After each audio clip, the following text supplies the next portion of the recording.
We'd like to think we've got as good a chance as anyone. We're in a good position. Well, we're never overconfident. I get a feeling Thursday night will be quite an emotional night for a lot of people. You realise how close you are now. Like that's why I just know it's a whole new ball game. The challenge is you come up against the best of the best in finals. I think the group's hungry. They've been there 7 times in a row. They've proven that they want to be there again this year. I'd be surprised if either team was overconfident in terms of their system versus the other. There's just something about these two teams that really challenge each other at their best. I'd say there's probably going to be a fair bit of emotion around this Thursday night as well. It should make for a great contest. We have a really good rivalry. Rivalries, real rivalries, not the made-up ones. The real rivalries only come together when you've got two teams who are in contention, so it's a privilege to be considered one of them. Can you win it? Yeah, I think we can, and like the other 8 teams would be saying the same thing. It's small margins around now, and yeah, we'll give it our best shot. Hopefully there's a few more wet willies to come this year.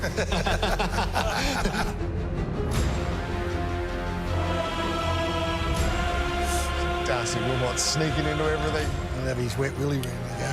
Fades his lug hole. All right, that's the starting point on Thursday night, the Crows and Collingwood. So just give us a couple of minutes on each game to set the terms for us. The terms last time we were sitting engagement. here, we were waiting for... we were trying to make a case for Essendon. Yes. That didn't go well, did it? No, what you said was exactly right. She was going to be a big number. So let's stay serious. So this has got recent grudge as part of it. There's been a set of thrillers that have been contentious at times, and now it feels a bit combustible as they reunite. So I did the game at the MCG earlier in the year, and they walked away from that, and you just had a feeling that Adelaide was still not quite there, and what they've done since then has been beyond reproach. They've been the best team in the comp since about that time. And the fascinating thing about this is what's it going to look like? What does the game itself look like? Because the game that we watched there 3 weeks ago was unlike many I've ever seen. And we understand the reasons why, who was to blame, who was more satisfied, who was more comfortable with it. So, finals footy changes, Gerard. The whole way the game's played changes. So it is whether these 3 big tools can continue to have the impact they've had through the home and away. It's a defence of the Adelaide Crows that has become, the benchmark. And in amongst the benchmark, they've got these 2 magnificent defenders in Keane and Worrell who come up against, I think, Myercheck and McStay have been off. So I've identified that. Like it's almost a turn the tables job there. Myercheck and McStay have got to be competitive against Keane and Worrell. That's how important those 2 have become. And then you go at the other end, can Moore and Frampton and probably Maynard handle the 3 of them? Or will finals footy just dictate again that ball on ground, get to work? So it's beautifully poised. It's a great way to start. I think they've got it right. And the winner will... almost have 1 foot in it, maybe. The Crows have spent so long building for this moment, but they are untested at this stage. This is the Collingwood long suit, is gather the army, circle the wagons, get on the road, go into enemy territory, make a stand. There's a couple of generations that have been doing this, so it plays to their long suit. It does.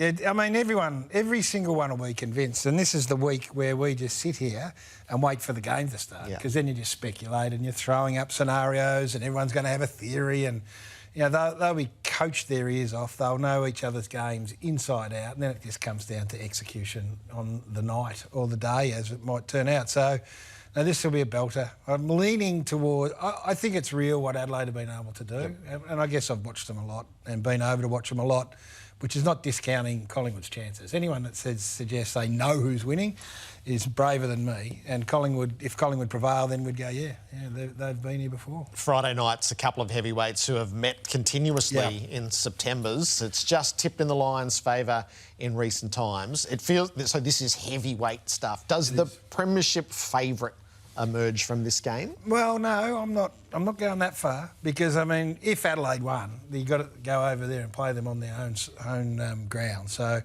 no, I wouldn't go that far. But this is genuine. These are teams who know what it takes.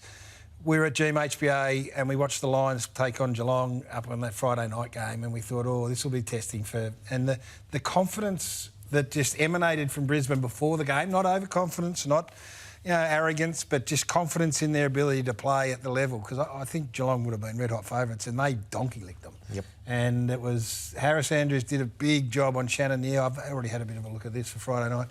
And the way they play Geelong, the last 3 times they've won. Chris Scott said that, the system's not going to surprise anyone, but they were brave. Remember that game on Friday night? They just picked the eyes out of everything through the middle of the ground. So, forewarned is forearmed. They'll know what's coming. Sometimes these smaller Geelong defenders that get up high and, they like to transition, they're going to have to get to work defensively, Gerard, in this game.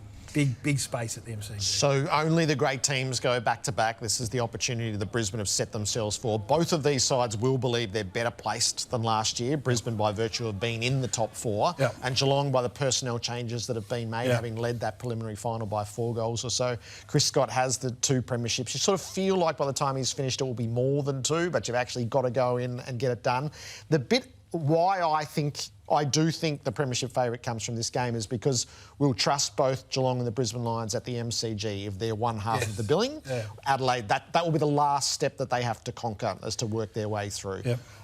Should they win, they'll be fearsomely hard to beat in a preliminary final, but then you've got to come to the MCG. Both of these have been there and done that. That's fair. Both teams' supporters would be very confident of what they're capable of doing, and it's going to be an outstanding Friday night, and there's some players within both teams that you just can't wait to see them back on that stage. And that band Shannon Neal, I kind of keep talking about him. He's going to have a big say in things on Friday night, one way or the other. Elimination finals. It's the Giants and Hawthorns. And these are the 2 teams to me that there's a path to forge here. I don't think they're one and done in this final series. It's stacked for now. They both have the experience last year. They were jilted in semi-finals. They both would have felt like they got cut off too soon. Only one of them gets out of this, but whoever gets out of it, I think is a big threat to pummel their way a little bit deeper than Adam just one. Kingsley and Sam Mitchell will join us tonight, so we'll put the questions to them. Health versus Hollywood is how it's billed for me. So they've got some big question marks over some really big influential players, the Giants, and just how big a risk they'll take. And we'll put that to Adam when he joins us. And then you've got the Hollywood Hawks that were jumping out of their skin, trying to get back here. They won one final, they got a taste. They went down to Kenny's mob in circumstances last year that wouldn't sit well with them. And I think they're in good form, Hawthorn, as well. So, this will be great. Hogan, Stringer, Buckley, Kelly, Daniels, all got question marks. So it'll be interesting to see what sort of a mood for risk they're in. All right. And then in Perth... You're leaning one way or the other? I admire both of these. It'll probably take till selection to figure it out. Remember, this time last year, Carlton brought all of their players back and it blew up spectacularly on them. So there is a line to walk, isn't there? And they'll make the right call. But it'll be interesting to get them the mentality, the early win-the-week mentality from the coaches. And then in the West, Fremantle have been here before. It was 2022. They won their home elimination final. And then they sort of pulled it half apart and tried to rebuild it again. And now they're back and Gold Coast get their first look at it. It was a lovely piece of symmetry that the Suns had their biggest ever win at the moment of qualification. Yeah, and this is a man who gives you the confidence if you're a Gold Coast Suns supporter. It's just how quickly he can impart upon this playing group the needs of finals footy and what they need to be able to produce and how they need to play against the Fremantle side that might have just unlocked something against the Western Bulldogs at Marvel Stadium. Not unlocked it, because that's unfair. They had been on a good winning streak, but reinforced to themselves how to play in a manner that can carry them beyond this week. So I guess the question for me is how happy are the Gold Coast Suns with what they've achieved? So I know Fremantle wouldn't be because they've lived this before. So it's just, and that's not being disrespectful, and if Dimmer was watching, he'd probably bristle up, but, it's human nature. It's their first crack at it. Do they play with this unabated freedom, or do they go, yeah, we've done a great job, here we are, we've got that monkey off our back, or is it, nah, this is just starting? And Damien is the best in the business to be able to get that message and bang it and bang the table, but he won't know until Saturday night when the ball gets bounced of how successful he's been. And for Fremantle, you just have to win your home final in front of nearly 60,000 fans, don't you? You do, and you play aggressive and you're back in your strengths, and CFA can ride. It's a great first week of the finals. Yeah. It really is. It really is. I'm looking forward to it. All right.